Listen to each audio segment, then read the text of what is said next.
यस गर्मीमा पनि उपलब्ध हुने एक वृक्ष बबुल हो। मैले पहिले पनि बबुलको बारेमा वर्णन गरेको थिएँ, जसमा बबुलको यो फली देख्न सक्नुहुन्छ, जो फल हो यसमा काँडा धेरै भएको भएर मैले प्रोपरली समात्न सकिरहेको छैन, लट्ठीले पक्रिरहेको छु। यो बबुलको जो फल हुन्छ यो राजस्थानमा एउटा तरकारीको रूपमा प्रयोग गरिन्छ।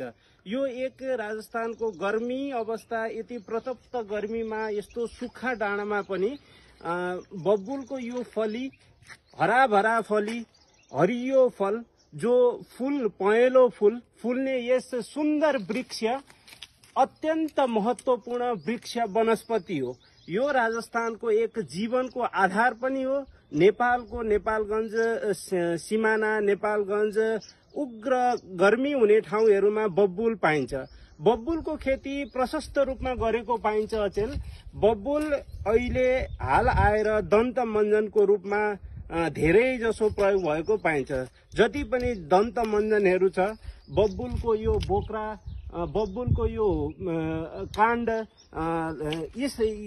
यो प्रकारले बबुलको प्रयोग भएको पाइन्छ। त्यसरी नै यसको पत्ताहरू, फलहरू यो दाउराको रूपमा प्रयोग गरिन्छ भने खानको लागि पनि प्रयोग गरेको पाइन्छ।